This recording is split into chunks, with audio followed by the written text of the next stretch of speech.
लोकसभा चुनाव के नतीजे सामने आए तो राजद के अंदर बेचैनी साफ दिख रही है। 23 से ज्यादा सीटों पर मेहनत और हार 19 सीटों पर। अब राजद के अंदर यह समीक्षा हो रहा, 2 दिनों तक समीक्षा हुई। समीक्षा शुक्रवार की देर रात तक चली, देर शाम तक चली। और समीक्षा के नतीजे जब निकल के सामने आए तो हारे हुए उम्मीदवारों ने अलग अलग तर्क दिए।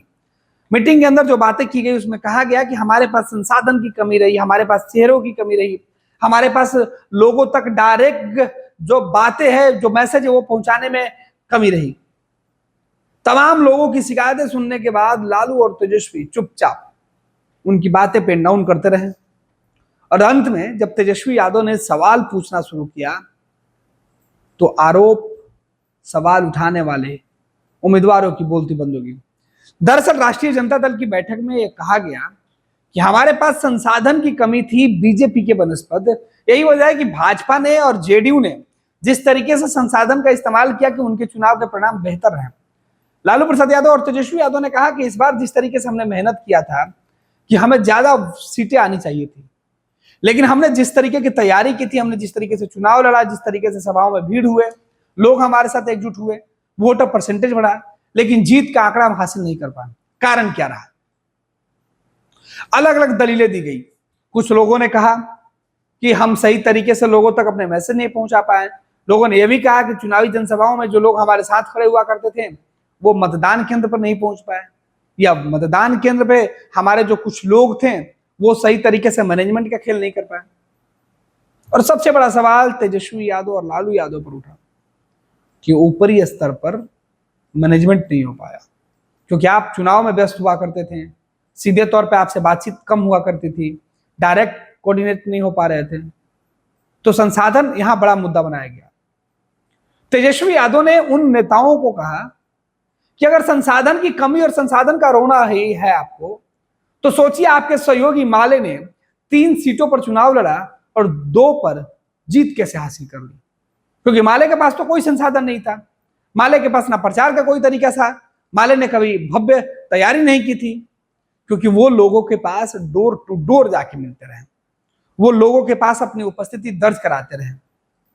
चुनाव के नतीजे सामने आए तो 3 सीटों में से 2 सीटों पर जीत और 1 सीट काफी क्लोज मार्जिन, नालंदा वाली सीट पर जो नीतीश कुमार का गढ़ था, और वहां भी माले ने चुनाव लड़कर एक मजबूत स्थान स्थापित किया, तो वो सीटें भी माले हार कर जीत गई।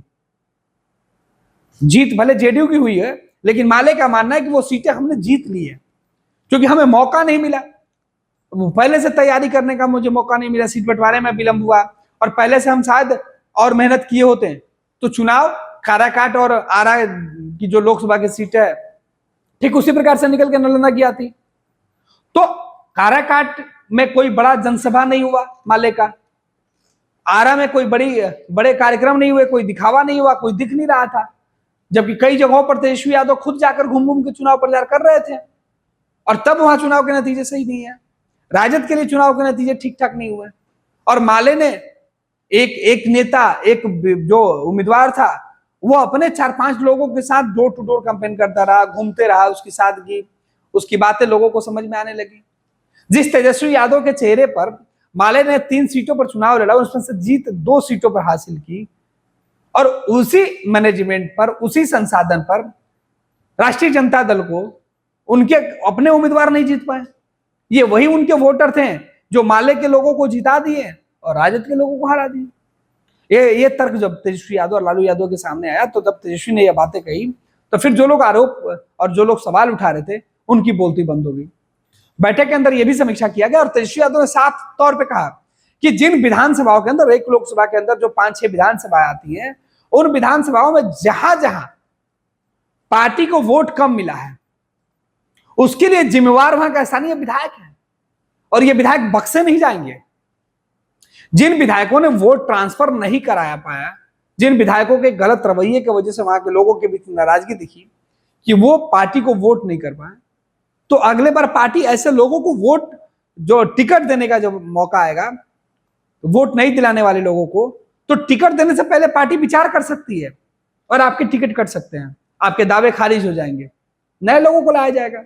तेजस्वी यादव पर यह भी आरोप लगे कि आप बाहर के लोगों को टिकट लाके दे दिए, या अचानक जो लोग नहीं थे उनको लाकर टिकट दिए। तेजस्वी यादव ने कहा कि अगर बाहर से लाकर टिकट देने वाले लोगों की नाराजगी होती तो फिर औरंगाबाद की सीटें हम कैसे जीत जाते। और बाहर से जिनको लेके आए उसका फायदा हुआ कि हमारा वोट और परसेंटेज बढ़ा है।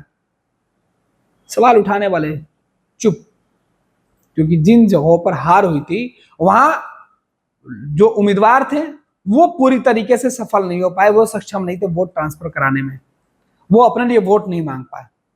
तेजस्वी यादव ने साफ साफ बता दिया कि आपकी नाकामी की वजह से हमारी मेहनत पूरी तरीके से सफल नहीं हुई। इसके बावजूद तेजस्वी यादव ने कहा कि आप फिर से लोगों के बीच जाइए। 15 अगस्त से वो तेजस्वी खुद पदयात्रा करने वाले हैं, लोगों के बीच जाने वाले हैं। उसके पहले तेजस्वी कह रहे हैं कि सभी जो उम्मीदवार थे वो लोगों के बीच जाए, एक एक लोगों का आभार जताएं, एक एक जाति एक एक समूह के लोगों का आभार जताएं, और ये कभी जाहिर नहीं होने दे कि फलाने जाति के लोगों का वोट उनको नहीं मिला या फलाने व्यक्ति का वोट नहीं मिला। चुनाव के नतीजे सामने आ चुके हैं, वोट देने वाले भी आपके अपने थे, वोट नहीं देने वाले भी आपके अपने हैं। उन तक ये मैसेज पहुंचाइए कि हम आपका आभार प्रकट करते हैं कि आपने हमें वोट किया। अगर सभी जाति के लोगों ने हमें वोट नहीं किया होता तो हमारा वोट का परसेंटेज इतना बढ़ता नहीं। तेजस्वी यादव कह रहे हैं कि अगर ये इस तरीके से आभार जताकर लोगों को हमें एहसास कराएंगे कि हमें सभी धर्मों के, सभी जाति के लोगों ने वोट किया, सभी समूह के लोगों ने वोट किया, तो 2025 में हमारे लिए रास्ते आसान हो जाएंगे, लोगों का भरोसा हमारे ऊपर बढ़ेगा। और लोगों का जब भरोसा आएगा तो यह तय हो जाएगा कि हमें लोगों ने किस तरीके से समर्थन दिया है। तेजस्वी यादव ने अपने लोगों को मैसेज दे दिया। लालू यादव यह मैसेज पहुंचाने की बातें कर रहे थे और लालू ने साफ कर दिया कि तेजस्वी जो बातें कर रहे हैं इन बातों में तर्क और ये सही फैसले हैं, जो तथ्य के साथ है, जो तर्क के साथ है, जो बुनियादी जरूरत है पार्टी के लिए, संगठन के लिए।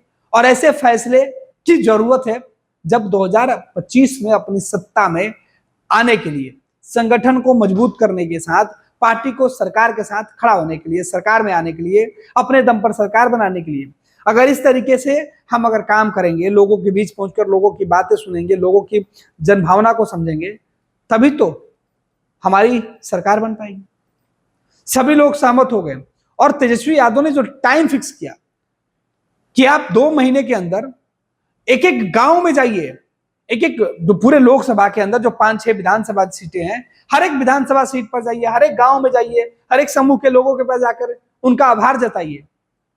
चाहे वो राजपूत हो, चाहे वो ब्राह्मण हो, चाहे भूमियार हो, चाहे वो कुशवाहा हो, चाहे वो कुर्मी हो, चाहे वो यादव हैं, चाहे मुसलमान हो, चाहे वो बाकी पिछड़ी जातियां हैं, अति पिछड़ी जातियां हैं, ओबीसी जातियां हैं या अगड़ी जातियां हैं, सभी जातियों से आप जाकर उनका अभिनंदन कीजिए, उनका आभार प्रकट कीजिए, उनको एहसास कराइए कि सभी जातियों की जो गुलबंदी है वो आपके साथ है। इससे मैसेज आएगा और तेजस्वी के इस मैसेज का कितना असर पड़ेगा वो देखना दिलचस्प होगा। फिलहाल तेजस्वी का टास्क और संसाधनों पर उठे सवाल का जवाब जिस तरीके से तेजस्वी यादव ने दिया, उसके बाद बैठक में आए हुए तमाम राजद के नेताओं की चुप्पी बन गई। तमाम नेताओं के सवाल खत्म हो गए।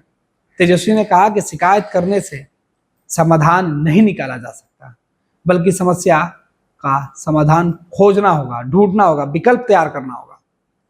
और वही विकल्प यही है कि हमें माले से सीखना होगा, सहयोगी से सीखना होगा कि किस तरीके से उन्होंने मैनेजमेंट किया। तेजस्वी ने टास्क दिया, देखना इस टास्क का असर क्या होता है।